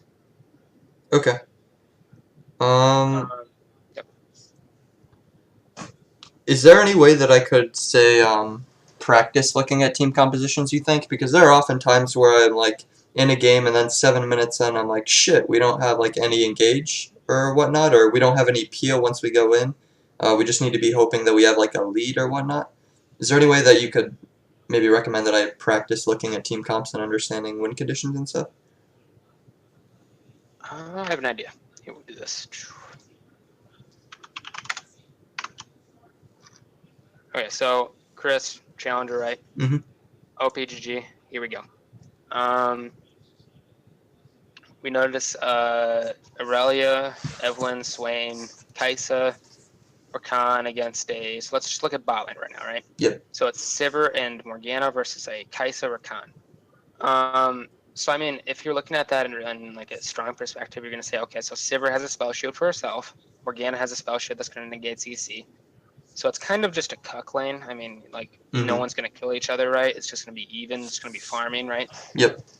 Then you're gonna look at it and you're gonna say Swain versus Yasuo. Swain should have priority once he like gets a few levels because like Yasuo just doesn't beat Swain realistically. Mm-hmm. And then you look at okay, so Evelyn versus Yi. So Yi takes a lot of farming to really start doing stuff, right? Yep. So Evelyn's gonna have a lot of priority in the early game and be able to gank a ton. I mean, that's just what a champion does, right? Mm-hmm. And then you're gonna look at Aurelia versus Mundo. Aurelia kind of just farms under the Mundo and just gets strong, that kind of deal. And you're Yep. gonna say, okay, so champions farm lane, Aurelia scales better. Jungle goes to Metaphor on the Evelyn. Mid lane, Swain wins. Bot lane, farm lane, but who's gonna scale better? Probably it's questionable. Sivir does scale well, but Kai'Sa is generally a better scaling champion. So you're gonna say, okay, they have the better team comp, so they're probably gonna win. Mm-hmm. Let's look at the next game, and I'll just do like a quick rundown. Aatrox priority. Kindred is generally like a pretty good aggressing jungler. Vladimir scales really well. Lee Sin falls off. Maokai falls off. Lux falls off. Like realistically, they probably should have won this game. But the only reason they probably lost would be because Lee Sin either popped off early. And let's check that actually. Let's check if Lee Sin popped off early. He has high KDA. It looks like bot lane popped off. So he probably looks like Lee Sin probably ganked bot lane and they popped off, right? Mm-hmm. So you can just tell just by looking at the comp and being like, okay, what did they do? Let's look at this one too. Pyke support and Draven Pyke bot lane versus a Lucian Soraka. That's looking kind of like a farm lane. It looks like Pyke has some pick potential against Soraka, so that's kind of a counter. So they probably should win that lane, Pyke and Draven. Mid lane, Lulu versus a TF. TF's going to have roam potential, priority, so he's going to have priority. Kindred versus Kha'Zix, that's like the most cancer matchup you could think of. Like you don't know which one's gonna win. Then top lane, Chris is versus a Poppy, and Poppy counters Lowry. So realistically, you're gonna say, okay, so it's kind of like even. Top lane, bot lane have priority. Jungler's iffy, but mid lane has priority, and TF's are really roaming, so at that point you say, okay, so TF's probably going to roam a ton and cancel out somebody's priority. So it's kind of like a really even, close game at that point, and it really comes down to like which lanes win. And it looks like I think Poppy probably smashed Chris here. Yep, you can tell. Like, yep, bot lane. Oh, looks like bot lane smashed too. Yeah. So when I get to like higher elo, do I more so base how a game's gonna go around lane priority? Because whenever I'm in, go ahead. Yeah, that's 100%. Like just looking at lane priority, you're gonna be like, yep. So like if I'm a mid laner, right? Hmm. And I secondary top. I mean, just as a mid laner, I roam, and I just look at it, and I'm gonna be like, okay, so bot lane's gonna get fucked because they don't have lane priority. I'm just gonna be like, so my bot lane ganks, I could potentially bot lane gank a lot because the enemy team's gonna be pushing a lot, but I gotta be careful because the jungler will probably be down there too. Gotcha. Now, if I look like my top laners has priority, like when I get an Aatrox on my team top lane, I love it. Why? Because he's gonna push it in. He's gonna smash the enemy top laner because Aatrox just does that, Hmm. and then we can look to dive. Like literally, what high elo people do is with Aatrox is they just push the lane, smash the enemy top laner, just nice CS, and then what happens is you just see the mid lane jungle roam top lane, and then you dive the enemy top laner with Aatrox, Hmm. and you just win. Like that's what you see. Yeah, whenever I ever played in higher MMRs, I would always think that the games were way too fast paced because everyone knew exactly when to like dive certain lanes when, and then it would just break open. It was disgusting. Yeah, it's really truly dependent on like how matchups are, and that's why you see people dodge when they see like all lanes are losing lanes. Like that's people just don't like it. Like when I get into champ select and I see that I'm in a losing lane, top lane's in a losing lane, or like bot lane's in a losing lane too, or that I'm against an Aatrox, or I'm against like just lane dominant champions. I just like it's it's not like doesn't make me like tilted. It just I'm just like I just look at it and like the chances of us winning this early game, which Hmm. early game is like the biggest point now in the meta. Like early game matters, Yeah. and I'm just gonna like I just tell my team is like, so are we dodging or not? Like that's literally what people ask. Like they're like dodge or no, To like help them and determine whether or not it would be a good choice. yeah. And like some people will be like, no dodge, I got this lane, and they'll be like, okay, so there, let's play it out because this guy thinks he can win the lane still. Hmm. And really just sometimes it doesn't work, but some people are just like, okay, I've already dodged twice today, I can't do it anymore. Hmm. Let's see if I had any other questions. I think that was most of them. Oh. Who do you recommend that I like watch? Because if I watch Korean VODs, I may see what they're doing, but I have no idea why. And then a lot of American streamers, of course, or like European, are more so for fun. So it's like hard to learn for them because they're always screwing off. What do you Yeah. recommend watching? I'd stay away from Korean bots. You definitely want to like understand what they're saying. Mm-hmm. When you like watch a person streaming videos, whatever, you want to understand what they're saying because oftentimes they'll be saying stuff that co-aligns with like what they're doing in the game. And if Mm-hmm. you don't understand what they're saying, what they're doing, you're not going to learn anything. I mean, you could watch the game and analyze it, but that's hard to do if you're trying to like climb and still understand the game. For me, I've always watched I Will Dominate, where actually, like, I talk to him sometimes. He's really informative jungler. Most people think he's just a toxic monkey and he's really bad at the game or whatever. Like, people just have a lot of hate against him. Mm-hmm. But I think he's a really informative person. His videos, as far as YouTube is concerned, are kind of more comedy, just like Yeah, memeing. content But like, if focused. you actually watch his stream, like he goes through like what, like he literally like in champ select will be like, okay, so I got to play the matchup this way, and then he'll be like, I'm gonna go down here, I'm gonna invade this. Like he just goes through it, and I've learned a lot from just watching him and how jungle works in the past season, of just like watching him play it out, and it made me understand exactly like how to track that enemy jungler. Mm-hmm. For top lane, top lanes are iffy because top lane, yikes. Yeah, we either have TF Blade or Hashinshin. No other options. TF Blade's like a two trick though, and he plays out of Yeah. meta champions, so I wouldn't recommend him. He's a great top laner. He's got really good macro, really good game sense, and that's why he's top ranked. But like realistically, if you're going to watch him, he doesn't really play any champions that you would learn much from. Mm-hmm. Because top lane is like completely like matchup dependent. Like that's all it is. Um, so like for top lane, I'd probably say maybe Orlo or like RF Legendary? RF Legendary. I actually played with him like literally 2 hours ago. Oh. He's pretty good, yeah. Top lane's kind of iffy. Yeah, like it's just find it like it's really you don't really have to worry about like them being for fun or whatever. Because I'll tell you, most players in high elo like they're trying to win. It's Mm-hmm. just when they start losing, they get tilted, and that's when you call them for fun players because they start getting tilted. And Gotcha. that's where the meme really comes for, is because like NA players just give up so fast. Mm-hmm. Um, so like, don't be too picky as far as like streams are concerned. I've watched I Will Dominate. As far as like mid lane is concerned, I've watched like Jensen and like Bjergsen. Bjergsen, he plays to win every game. He practices a lot of different things. He like if you want to understand mid lane, like he's a pretty good person to watch. Mm-hmm. So he doesn't go like really far into depth, but he'll share some stuff. If you want to watch like bot lane, Sneaky's pretty good. He's kind of a memer and just kind of trolls sometimes, but like if you're gonna like actually like watch his play, like if you're just sitting there to watch somebody play ADC, then like Sneaky's pretty good. Aframa's pretty good on support. Yeah, Aframa's actually really informative, I think. Like he doesn't even necessarily talk about his role all the time. He talks about how the game should be played out, which is really smart, and that's why like I think he's like, although he like ints lane all the time, he's a pretty good player. I actually noticed that a good bit with like the older players per se. Even if they aren't good now, they have a good sense of like how the game itself is supposed to be played out, as opposed to like the lane matchups and stuff. I'm Yeah. not sure if that was just my experience though. Oh yeah, that's 100% true.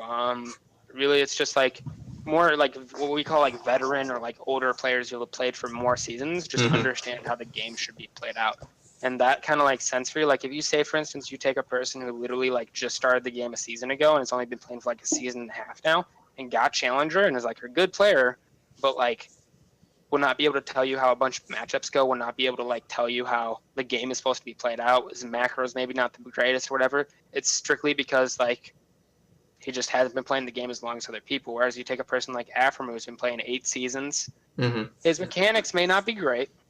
His like entire like laning phase may not be great anymore, but like he just understands where he should be, his macro, all that stuff. He just understands that. Mm-hmm. So yeah, like streaming, don't be too picky. It's watching any high elo player can probably be informative. Okay. How do you suggest that I play normally? And this is like a weird question, but like I have a ton of accounts and I like playing in different MMRs to practice different things. Like if I Yep. want to practice mechanics, then I'll play like on a higher level account. If I want to practice rotations, I just go on a lower level one where there's always action going around, so I can like make the right call. How do you normally recommend maybe doing that? Because I know a lot of people have multiple accounts. So I have 3 accounts. I think I'm trying to get a fourth. But like I have literally a for fun account where I just have it's like in diamond somewhere. I think it's like D4 or something right now. Where I literally just practice new champs and I like basically just play different things, try out like test new things, right? Mm-hmm. I have another account that I'm like I just hard smurf and I like try hard and try to get like really good stats, that kind of deal. And it's like I think it's like platinum right now. But like basically, and I'm getting it up towards diamond, but like I'll eventually like get there. Oh, it's pretty close, I think. But like you have to choose one account you're going to like try hard ranked on, and you have to choose that, and you got to go with it. You can't like jump between accounts and be like, I'm going to solo queue on this one to get it higher. Like you just have to choose one account and be like, I'm going to play this account. I'm going to get it high ranked. I'm going to do that, whatever, right? Mm-hmm. And then you get if you want to like use different accounts to practice other stuff or just like whatever it may be, like you got to choose what your accounts are. Like the reason that I have a tryhard Smurf account is because that way I can like kind of like it's a little bit of like a relief from playing at high elo Mm-hmm. because like it's more just like reminds me of like how to play the game out because it's easier to play against lower elo players and it just kind of like reminds me how I do carry games because if maybe for instance like I mean a lot of people do this at high elo like they play bad maybe a few games and they lose a bunch of LP and then they like go start smurfing. It's because they just want to like make sure they're playing, like make sure they understand like what to do, and that way they can take that back into their actual like main, basically. Mm-hmm. I mean, if you have like what are you ranked right now? Um, I do have a Diamond 2 account at the moment, but I'm only like playing that so I don't decay. My highest would probably be Smon L9 right now. I'd say it's probably like D4 MMR is probably what I'm at right now.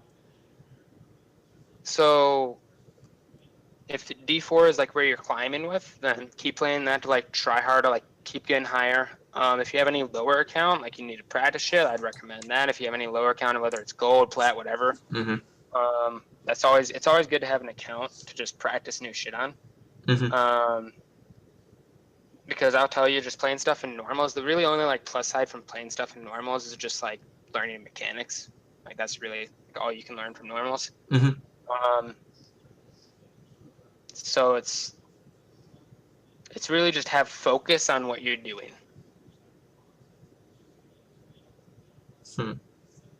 Like, it's weird to say because like if you're playing on your main, like you're focusing on improving and getting higher rank.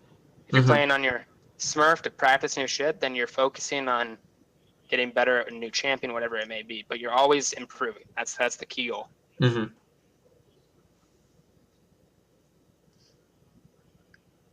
If I may ask, are you the Planahea ASOL player or Vici or Sweaty ASOL by any chance? No, I'm a different player. Different player? Okay.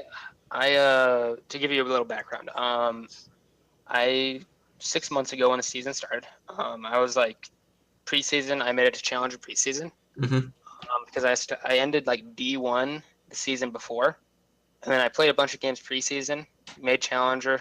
New season rolls around, and that's like the end of my like first semester of college. Yep.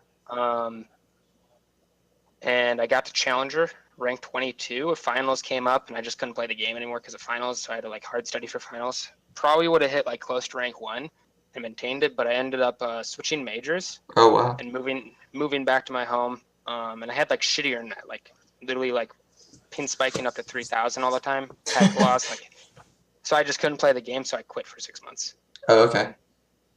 And then I came back like a few months ago, or like 2 months ago. And now I'm like high masters, and making my way back. Gotcha. I was just curious if I played with you before, back when I was closer to high-low, but I guess you were taking a breaker way above my head still then.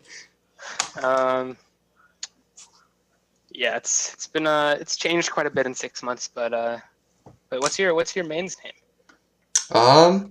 If I could like message you that later, because I'm like, I want to stream this to my friends, and I'm keeping that account like hidden so they don't flame me. Okay, I get you. Yeah, I am one of the 4 high-low soul players. Okay. You would probably find me if you just started looking up soul players. Gotcha. Yeah. Yeah, I was kind of going through process of elimination. My friends know Vici. I think Planahea is in a different boosting group, so I was just trying to figure it out from your logo on the L9 site. Don't like Planahea. He said, don't like him. Don't like him? He's. I won't say it while you're recording, but yeah. Okay. Hey, I'll just cut this part out. Don't you worry. Yeah. You got any other questions? Like, we still got another 45 minutes. We could go through another game or whatever you want to do. I guess we could. Do you have access to like the other games on the account? I'm not too sure how that works. Yeah. Do you think we could go over that other Aatrox game right before this one? Sure. So let me stop screen share 1 second.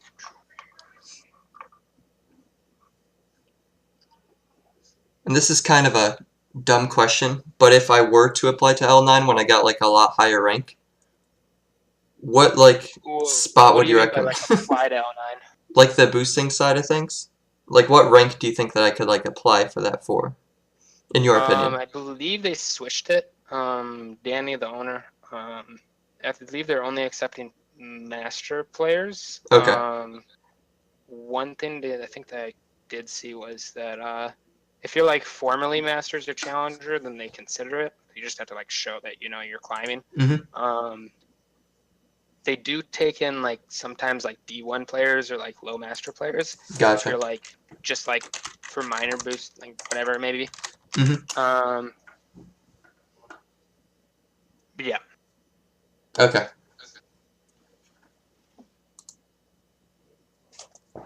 Let me load up the other game. Luckily, these two are like the only ones I can load, fortunately.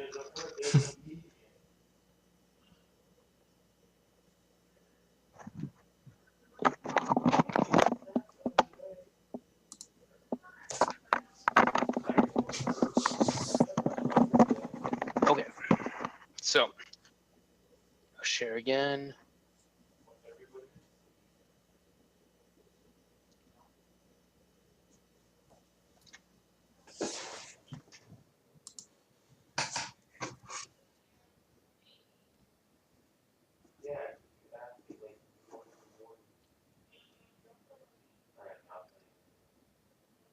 Okay. Yeah, I think in this specific game I might have actually played the lane incorrectly because I don't think I should be losing lane with new Aatrox. See, you're against Malphite right here, so yeah, you should stomp him. Do you think that Comet is still acceptable, or maybe Thunderlords or Grasp? It's almost always Comet. Grasp is only really against like the tank matchups where you're, or like in a set, like more like damagey matchup where like they could just burst you. Okay. And that's really like Grasp just scales well into like the mid game too. So like if you notice they have like an assassin or like a just like heavy burst damage on the team, then Grasp might be viable to take. Mm-hmm. Grasp itself in the early game will get you like 40, 50 health within like the first 6 levels, I think. Which is not terrible. I mean, once you hit level 6, that 50 health can make a small difference. Do you think that the percent health I believe it deals to the enemy champion is worth it against tanks? Doesn't it do like 2% or something like that with each proc? Shit, I'm not 100% sure. I've never really played Grasp. I just Oh, know okay. Aatrox players take it because of just damage matchups. It's Mm-hmm. really uncommon. It's mostly common about 95% of the time. Gotcha. I actually am going to start playing Aatrox mid pretty soon here. Yeah? Because coach wants me to play it. Or are you on like a team as well? Yeah, I play for Kill Your Jet now. Nice. So you'll probably be pretty easy to find who I am.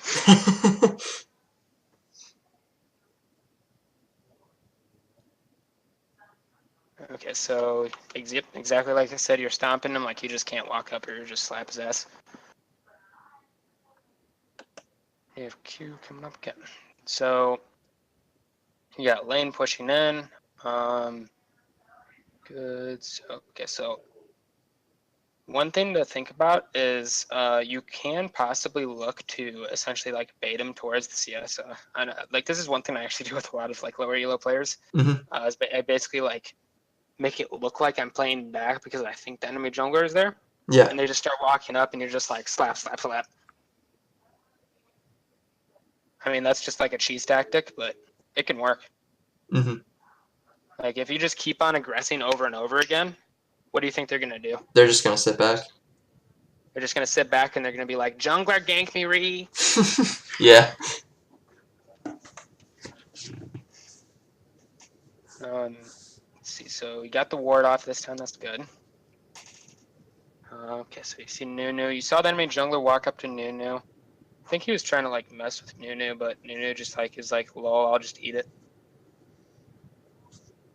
Yeah, this was Nunu in my Decay game. We were duo in this game. Okay.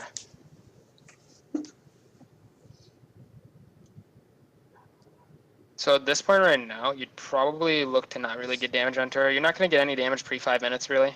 Because Probably of the just armor? like poke with Q, yeah. Gotcha. Just look to poke with Q. If you can, like swipe in an auto here and there. Because the biggest thing you want to do right now is you want to force him to use his TP early, right? Mm-hmm. I think that's what I accomplished here. Yep, he should be, yep.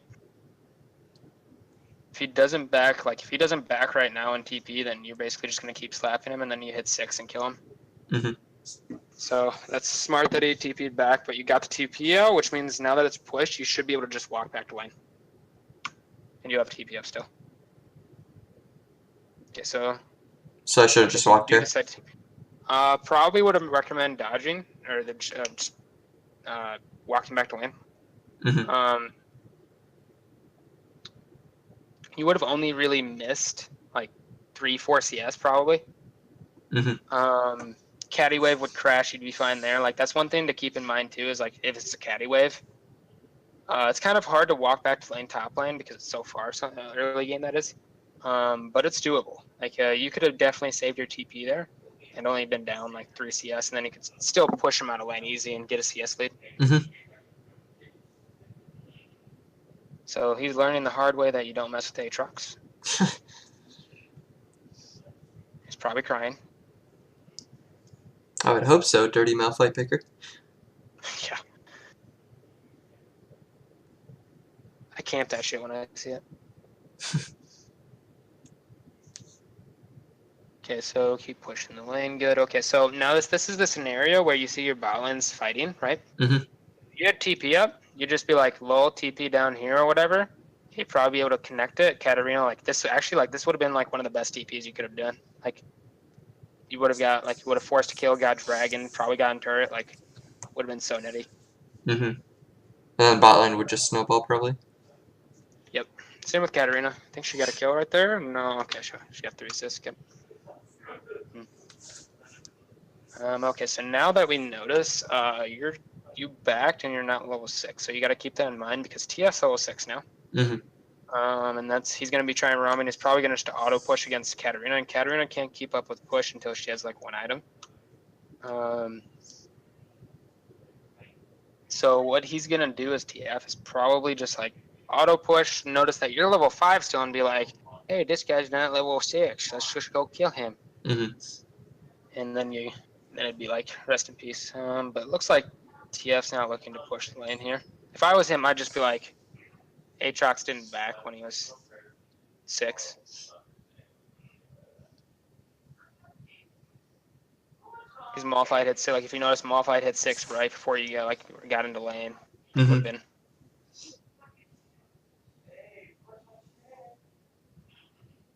Okay, good. You're just resting top. So here, once again, probably could buy a control ward. You're pushing it out. You could place control wards down here. But another thing is you can just like always go into the jungle, see if the plant's up, right? And just like boop it, see if there's any wards over here. Boop it, see if they're taking any of the jungle. Like it's your choice at that point what you want to do with it. But it's always good to scout. Not just to see the enemy jungler take out ward. Like it's so worth it. Like if you notice the enemy jungler isn't clearing this plant, then he's just trolling.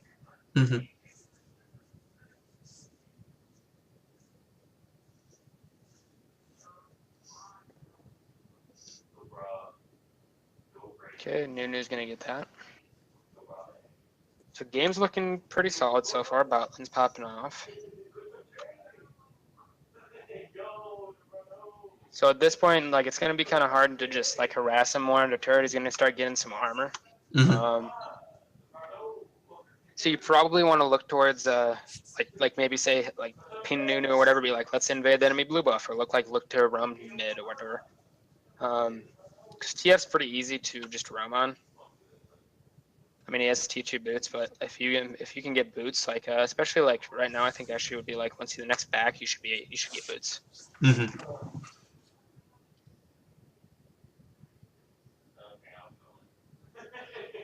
That was close. Whew. Yeah.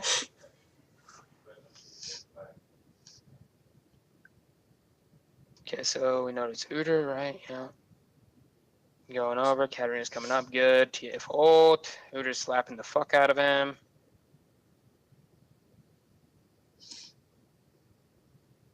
Okay, so I think actually like, dude, what was your thought process going like over here and just trying to like, were you just trying to poke him out more? Yeah. So that's one thing, like I said, I just realized you can't really poke him a ton anymore. Otherwise, he's just gonna like return a little bit of damage and it's not gonna be worth. Like in that scenario, if you hadn't poked a ton, taken all that damage, wasted all that kind of deal, you would have walked into here, ulted, and just like gotten a triple kill for you or Katarina.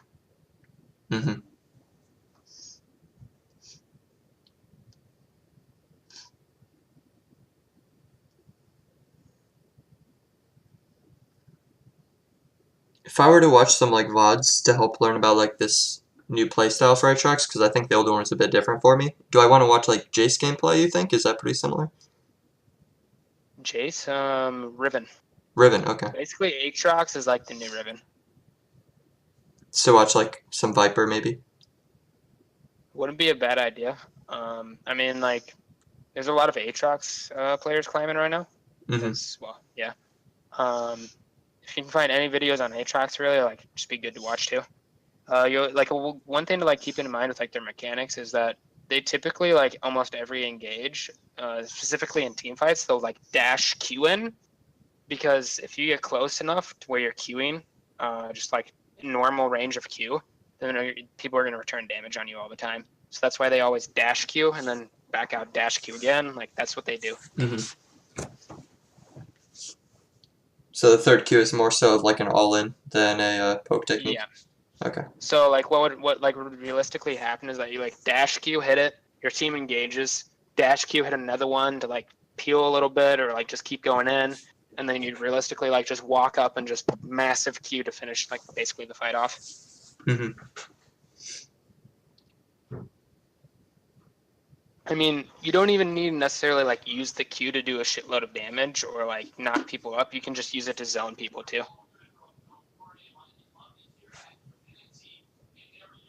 And I think that's actually one of the best things about it in Aatrox's new kit is that you can actually easily zone people.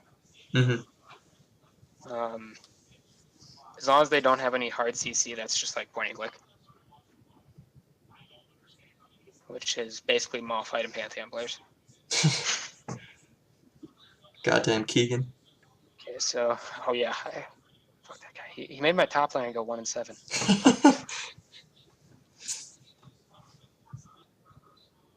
Okay, so actually, what happened over here? You flashed away.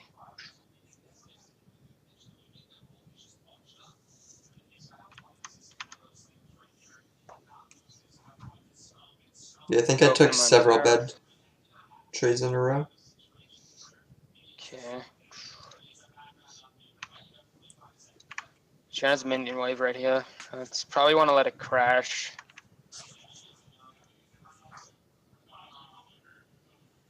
Yeah, the unfortunate thing about Malphite is that you'll like stomp him for like the first like 6-7 levels, and then he's gonna start returning damage. Mm-hmm. That's why everybody hates Malphite because he just scales too well, at least in like a 1v1 scenario. I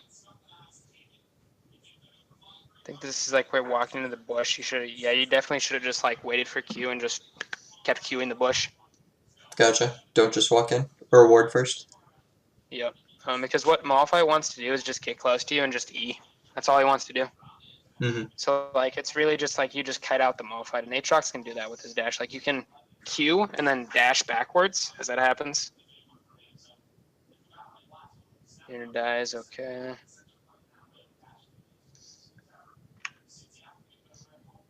Yeah, I think I noticed one of my big errors. Like, I think I realized I won the Aatrox like rework kit.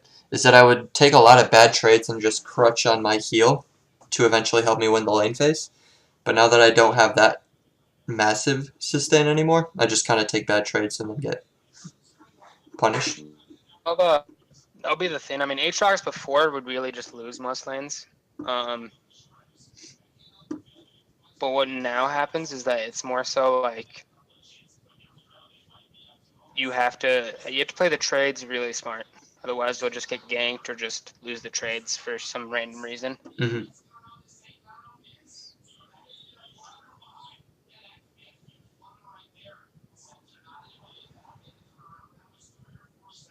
Okay. So it's like okay. So I think did you backed after the flash? You once again probably could get a control ward. You still have top priority where you could like start warding once again. And like this is I don't know if I could stress it anymore. Like it's Mm-hmm. just getting that vision control. The higher elo you get, like let's say if we just booped you up to D2 right now, people would say that you're trolling if you weren't finding a control word to put in the jungle. Mm-hmm. Like not because it's just vision, but because it's pressure. Yeah. Every like vision is really just a pressure game.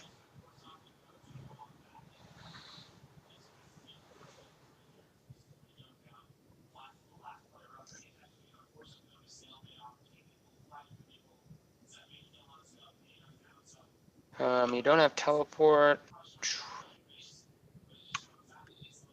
Winning CS, okay.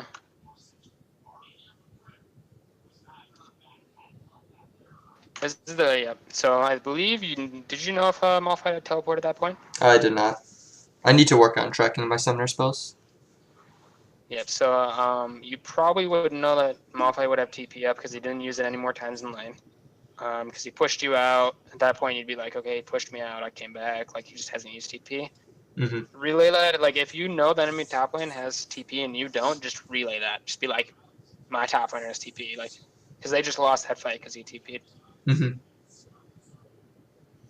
I mean, they were gonna lose it, but they just, I think, yeah, they just completely lost. And that's when Malphite gets an assist. And if he had gotten any kills, you'd be in like a pretty fucked situation. Mm-hmm.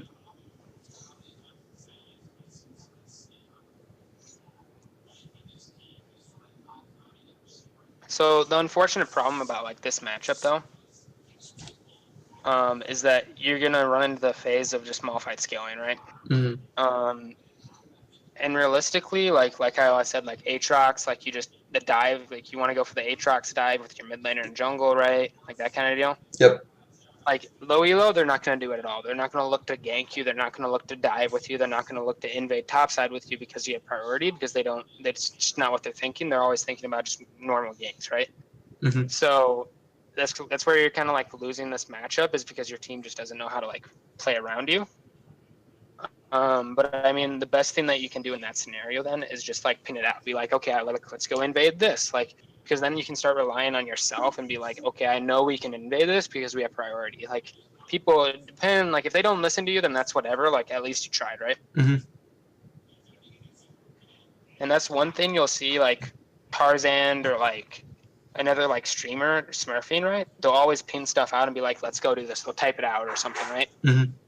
And they're always looking to make those plays that the people in the elo wouldn't normally do.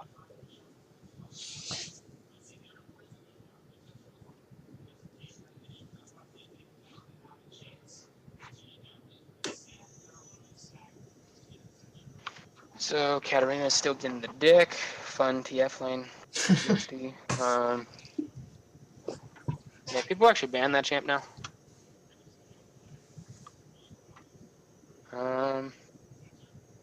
MF's huge. So yeah, your win condition at this point is just like really just bowling. Unfortunately, Malphite, like it's really like dependent on how Malphite plays it. Because if he gets like a nasty ultimate, right, like you're all just gonna die. Mm-hmm.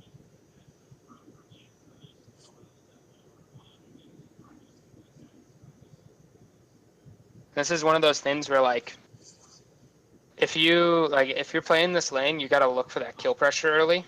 And unfortunately, if you don't get a kill, he's gonna scale, so on, etc. Right? Mm-hmm. The only way that I can really like, besides like mechanically just outplaying him completely, is like really just think about wave placement. So like you know how I was saying like bait him into the wave and that kind of deal. Mm-hmm.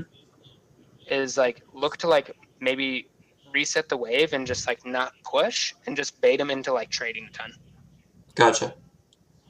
Because one, that will like possibly get you a kill. Two, it's gonna deny him all the CS that he wants, no matter what. Because if you just crash it into tower time after time, right? Mm-hmm. And you're not roaming, you're just sitting there. You're not putting down vision, you're just sitting there. Then he's getting what he wants. As a tank, his mentality is like, I just need to farm it out, Just right? need to scale, yeah. Like that's his mentality, and if you're gonna give that to him, then he's just going to win.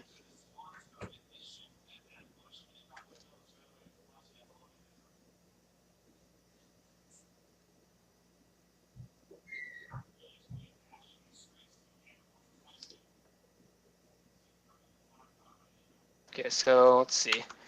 You're going top lane to fix that wave. Good.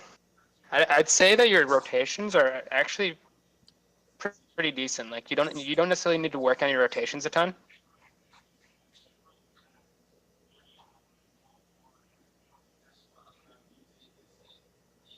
And it looks like you should climb. At least in this scenario, from like just watching last game that we went through, and like this game, like it looks like you're doing completely fine. Like no major mistakes. Like you didn't like get caught out randomly a bunch of times, or you didn't like losing CS like a bunch or whatever, right? Like Mm-hmm. you just Like there's no major mistakes. And I think the only like potential of like you really climbing with the champion is more so just looking at how to better capitalize on their mistakes and how to better like making leads for yourself. Mm-hmm.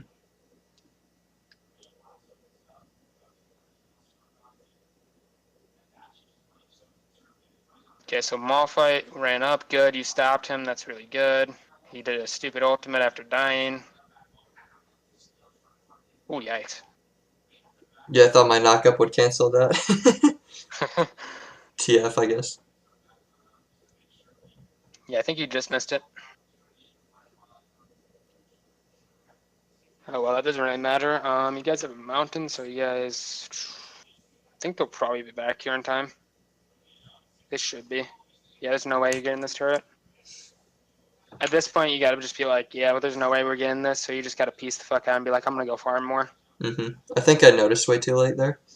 I didn't notice their survivor was the Morgana. It's like, wait, where's the wave? Yeah, like every time you look for those pushes, just look at where the waves are at, that kind of deal. Like you get blue buff here, like although it's late, you get blue buff and I think you go top, right? Yep. Like you push out top, you should back after that. Like that's what realistically should happen. Unfortunately, I think, oh, is he gonna kill you here? He might. No, there's no kill on this. So. Okay, yep. He stopped you from getting that CS because you were late on that. Which actually is like huge right now because you need pressure for Baron. Mm-hmm. No, I don't have the wave. If you had gotten the wave earlier, it would have just reset, and then that way, like they can't like pressure topside to control Baron. Mm-hmm. And then they wouldn't have the priority to just take our team's buffs like that too. Yep.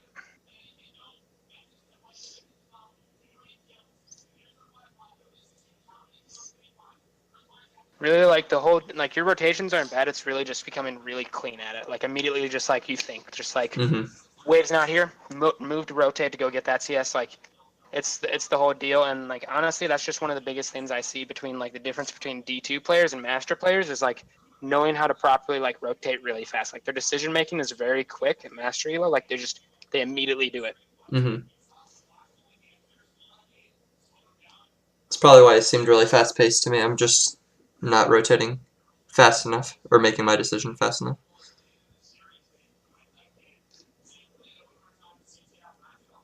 Okay, so get Raptors. They want to do Baron. They killed 4. Yeah, that's Baron. That should be. You walk over. Emma's kind of trolling, going for that, but whatever. She's going to walk to it. Yeah, you guys get easy Baron. Yeah. So this game wasn't necessarily like... You didn't make any major mistakes. You didn't really like make any major plays or like... But if we were to look at like... Say, for instance, your bot lane wasn't so far ahead this game, right? Mm-hmm. Like, how do you think it would play out?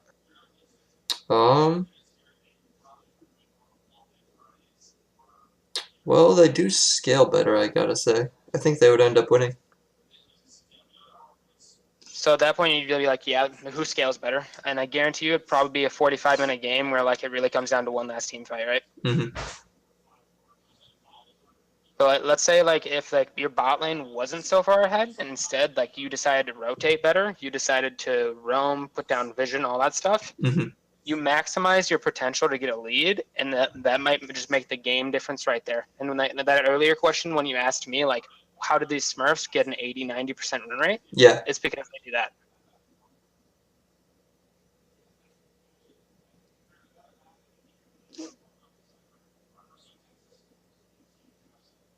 Yeah, I think I'm finally starting to realize that the way that Smurfs get high win rates isn't like 20-0 games, it's just making the exact correct play. Yeah, that's exactly like that's really all it is. Like that's what high elo is just making the correct plays over and over again.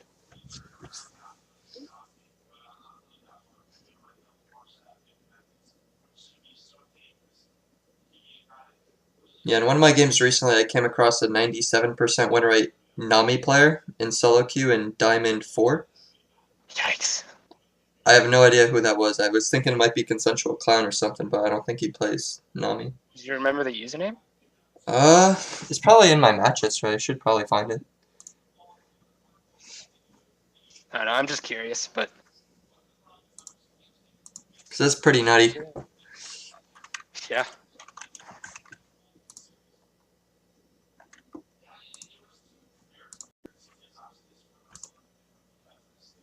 Okay, so I think this is the last team probably right here, yeah?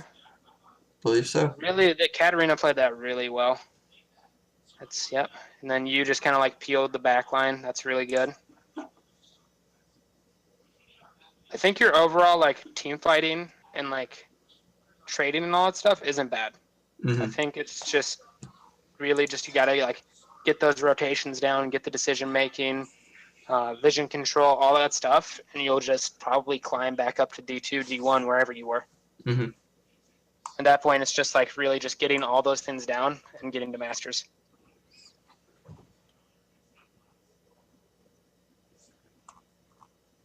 I was able to find the ID, by the way. He dropped to 80% now in D4. Was whatever happens. His name's Whatever Happens. Yeah.